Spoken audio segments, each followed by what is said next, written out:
यहाँ एक विस्तृत, प्राचीन और शिक्षाप्रद हिंदी कहानी प्रस्तुत की गई है। राजा विक्रमादित्य और बेताल की आखिरी पहेली। बहुत समय पहले की बात है।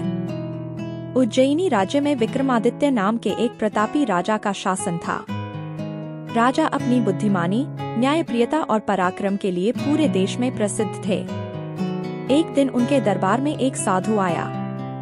साधु के हाथ में एक चमचमाती माला थी जो अत्यंत चमत्कारी लग रही थी। साधु ने कहा, महाराज, यह माला अद्भुत शक्तियों से भरी हुई है। जो भी इसे धारण करेगा वह संसार के हर संकट को हल कर सकेगा। लेकिन यह माला आपको तभी मिलेगी जब आप मेरे लिए एक कार्य पूरा करेंगे। राजा ने विनम्रता से कहा, महात्मन, मैं आपके लिए क्या कर सकता हूँ? साधु ने उत्तर दिया, आपको एक विशेष बेताल को पकड़कर मेरे पास लाना होगा। वह बेताल शमशान भूमि के पुराने पीपल के पेड़ पर उल्टा लटका हुआ है। लेकिन ध्यान रहे, वह अत्यंत चतुर और धूर्त है। वह आपको कहानियां सुनाएगा और पहेलियां पूछेगा।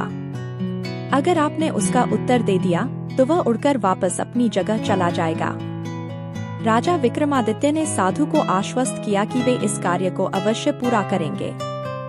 बेताल को पकड़ने की यात्रा। अगली रात राजा अपने विश्वासी सेवक के साथ शमशान भूमि पहुंचे। वहां का दृश्य भयावह था। ठंडी हवा के झोंके और जंगली जानवरों की आवाजें वातावरण को और भी डरावना बना रही थी। लेकिन राजा विक्रमादित्य के साहस और दृढ़ संकल्प के सामने यह सब कोई मायने नहीं रखता था। जैसे ही राजा ने बेताल को पेड़ से उतारा, बेताल हंसने लगा और बोला, हे राजा, तुम मुझे ले जा सकते हो, लेकिन रास्ते में मैं तुम्हें एक कहानी सुनाऊंगा।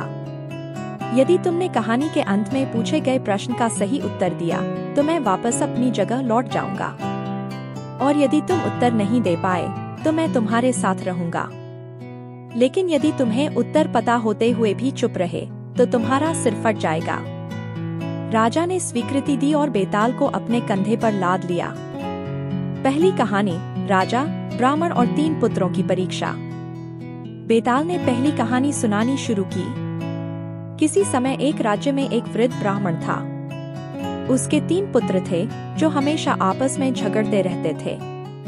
एक दिन ब्राह्मण ने सोचा कि वह अपनी संपत्ति का उत्तराधिकारी चुनने के लिए अपने पुत्रों की परीक्षा लेगा।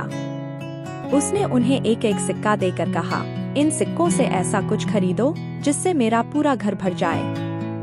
पहला पुत्र बाजार गया और घास खरीद लाया। उसने घास को पूरे घर में फैला दिया, लेकिन घर पूरी तरह नहीं भरा। दूसरा पुत्र रुई खरीद लाया। उसने रुई को फैलाया, पर घर का कुछ हिस्सा खाली रह गया। तीसरे पुत्र ने एक दीपक और तेल खरीदा। उसने दीपक जलाया और घर को प्रकाश से भर दिया। अब बताओ, राजा, ब्राह्मण ने किसे अपना उत्तराधिकारी चुना?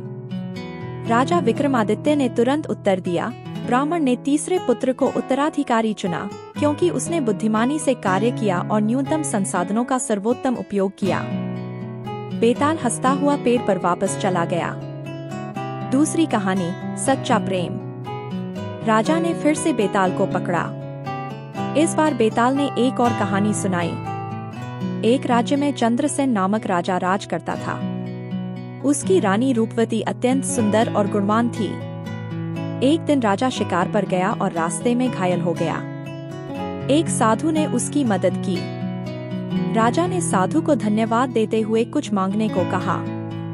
साधु ने रानी रूपवती का हाथ मांगा।